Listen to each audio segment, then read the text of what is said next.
You're not going to see a grade for cheerleading.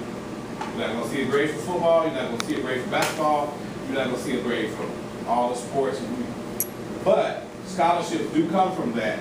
But at the end of the day, all those sports and all those different activities that they may get a scholarship in, which is athletics or cheerleading or of that, they're still going to ask those student athletes, what's your grade? They're going to ask you. They're going to ask them about their grades. Yeah. Yeah, they make good money. But the one thing about it, they still got to have good grades. And so the time has really changed from when the athletes used to not have to make good grades, because they used to be able to get it on talent. It doesn't work that way. High school. Going, yeah, students in high school. So what we want students to do is be yourself. Be yourself. In 8th grade, you may have been on top. Get used to being a small fish in a big pond for a while in high school. Because in 8th grade, you the big dog because you the senior in middle school. But now you get ready to go and you get ready to be the freshman again. And the thing about it is, freshmen are always the lowest one on the boat. And so the next quick thing, the big thing in school is dating. Some parents allow them to date, some parents don't. One of the things we always tell parents is, and it might sound corny, but when you allow them to date at an early age, you're really allowing them to practice divorce. That's basically what they do. They practice divorce. If I like her, me and her go out for a while, and then if she made me mad, I quit her and go with her. That's divorce. I just divorced her, right? And so we practice it. We allow them to practice divorce in high school. So what happens is, I went from her, and then she made me mad, or I got mad at her, then I go to her. And so that's what happens. And so at the end of the day, all they're doing is practicing how to technically let somebody go. And true saying, it's about respect, because you're not going to encounter this dating thing till you see it real live form in high school. It's real live at high school. It's a whole nother beast in high school, where they didn't used to have to get their hair done in middle. They get it done in high school. They get their nails done. Yeah. And the guys got their shirts on, and they look good dressed up now. It's a different story. So it's about respect and trust, and common interests and values. I want to study with her, study with him, and stay after school and go to the library when they never used to go to the library. You know what I mean? It's a whole different thing changed up. Resistant peer pressure is huge in high school. The statistic shows that where it takes parents 7 weeks to get something across to their student, it takes a student 7 minutes to get it across to your kid. So it would take a parent 7 weeks to get something across to your kid. I've been trying to tell you, but it take another student can get what you were trying to get across to them in 7 minutes. It does. It really, really does. And we talked about that at the beginning part of the. But you are right. You're right. But it really has a lot to do with that relationship. And I described to them earlier that there's either a disciplinarian parent or a friend parent, but students need you to be in the middle. Because they need you to give them some discipline, but then they need you to be reasonable and understand.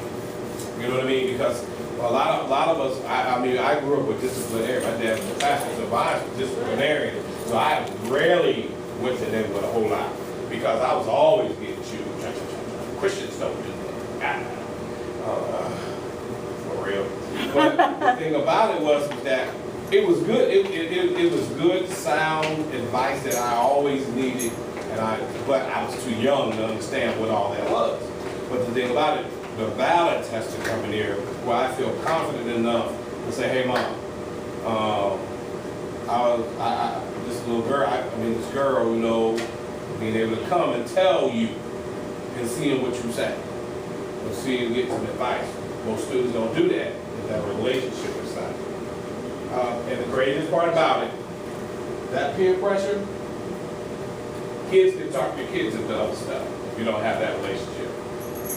So be honest, make an excuse. I can't when it comes to peer pressure.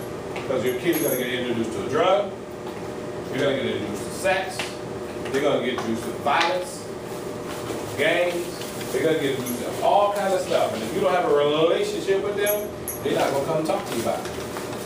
And somebody else will be right here talking to your kid about it. You don't want to smoke that? They'll hear that. And they'll hear that more than once, twice, 3 times, 10 times, they will hear that. Times are very different. I think when I was in high school,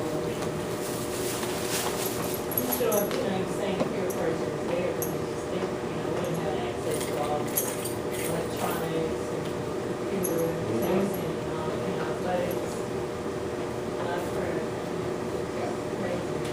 And one of the things we talk about a lot is how, they took prayer out of schools and they put cops in the schools. And so there's a lot that happens. Sex happens at school. Sex happens at school. Literally. In the high school. One thing about the students, but the students don't know, that most of the buildings are wired with cameras. It's the craziest thing. You're looking around, scanning cameras, and the next thing you know, you see it students. And they don't even realize that, I've seen that, and I'm like, for real, you're under the stairs. The next, for real, it's serious, because some high schools got stairs, and so sometimes kids pull the fire alarms, but the cameras scans, all the different cameras, they come on the screen, and they're looking, and it's going on. Well, that hasn't changed, that was Going on. There's a lot of peer pressure. So what they're telling students is to be honest and make excuses. If you don't want to do it, no, I don't do that. Let the students know. Let your students know, I don't do that. Change the subject. I don't even want to talk about that. Because it's coming. Those questions from other kids are coming. They're coming, and they're coming strong, and they're not coming from 1 or 2 people. They're coming from a lot of different people. Okay? You go here? You know how to? Yeah. If you know how to, sure. Just for my son. Yeah, she's okay. Or just laugh it off. We want them to even laugh it off. So take care of yourself. One of the things about school is most of the students don't eat right. They come to school, some don't eat breakfast, and some don't. And honestly speaking, if they have breakfast here, students need to eat their breakfast. Sometimes I know, I don't want no cereal or all that. They need to eat something if they haven't eaten at home, because honestly speaking, breakfast is the most important meal of the day. And at the end of the day, if they haven't eaten anything, they're going to be sluggish, they're going to be tired, they're not going to have no energy. And then when they come to lunch, from a healthy standpoint, everything that they eat at lunch is going to metabolize, and they're going to gain weight. Just because they starved themselves all night while they were asleep, didn't eat no breakfast, and then they waited till 12 o'clock. And so your body is starved, and when they eat, all that becomes fat because they starved their weight. They starved themselves. So get moving. There's a lot of sports that they can do. Get plenty of sleep, which we talked about. And avoid alcohol and other drugs. Isn't that something? That I'm here talking to you about high school, and I'm telling you to avoid alcohol and drugs. And the reason why is because it's there. It's there. And that's why I don't want to scare you to high school, because I think most of the students here go to Garinger, Fellow Berry. Okay, but the thing is, it's at Berry. No, it's at all the schools there. So bullying is really, really a lot. Your kid might be a bully and you don't know. Your kid might be a bully. Your kid might be a bully and don't know. There's a lot of different types of ways of being bullied. We encounter a lot of different ways. I don't work at CMS, I'm there a lot, but because we mentor kids a lot. But there's a lot of types of different bullying. And one thing about it is there's a lot of gangs, or wannabe gangs in Charlotte. And they have a new technique. So back in the day, you used to want to jump on a gang, so you go with them and you holler at them and you want to be part of the gang, and they initiate you. They don't do that like that no more. Gangs are a lot different. So the way gangs are set up now is that gangs recruit your kids. They come to your kid and they recruit your kid. And what happens is when your kid don't want to become part of the gang, and they like your kid, because see, they pick kids now off of swagger. You know, they got a little swagger, he cool, he looks like he's smooth, and all the girls like him, or the girls like her, you know, or whatever. Then they come to your kid. When they come to approach your kid, they come to approach your kid about becoming part of their gang. And when you tell them no, you're dissing them. Because we want you. You don't have no choice. So what happens is, they pick on them, they beat them up, and they force them to become part of the gang. And we've dealt with a lot of kids who have been in that kind of situation, and they got to the point where the kids don't want to go to school anymore because they were getting beat up every day. That he was telling them, these boys, 15, get beat up about not getting in the game. So his mother one day was telling us, can you come talk to him? He won't come to school. He in there, this is his third day. I thought he was sick 2 days, but he wasn't sick. He just don't want to go to school. Get over there with him, tell him, what's going on? We go walk, we go talk. Man, I don't know, I'm tired of school. Until we got to the point where we were talking, and then he just started crying about school. And then you get to find out, okay, what's really going on? Man, every time I go there, man, they messing with me. You don't, and you have to, when your kid is talking, we have to become more listeners, talkers, because they're talking and they're saying something, they're hoping you hear it. And he said, they always bother me. Well, what you mean when you say bother me? You know what I mean? Because bothering to us could be one thing, and bothering to them could be another. You know, if there's someone touching your daughter, or touching your son, you know what I'm saying? You need to be able to go deeper into their questions when they're talking. Because they'll put it out there, and if you don't grab it, they'll go to somebody else with that problem because you ain't here. And so at the end of the day, we as parents got to pay more attention to, you know, because all the time they're not going to give us the sign, but they're going to act different. You know what I mean? They'll act different, and it's part of bullying. You know what I mean? It's part of bullying, it's part of peer pressure, and the thing about it is, it comes like a wave. You know, it comes like a wave, and it's a whole lot, because it's a lot of kids involved, you know what I mean? And then they want to be cool, they want to be recognized, they want to be socially in the know and in the how, and that kind of pressure causes kids to become different kids. And they be right there in your house, a whole other kid. And so at the end of the day, we have to be able to listen to them and just hear them. And once I started listening to what he was saying, he said, every day I go to school, man, they jumping on me, and I don't want to be part of their game.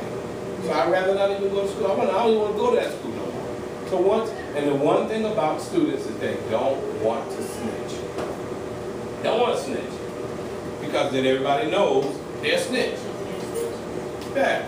And that's how they see it. And so they don't want to snitch. So they hold stuff.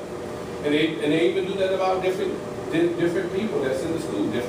I mean, we hope it's not in our school, but sometimes we got women teachers that like the young boys too.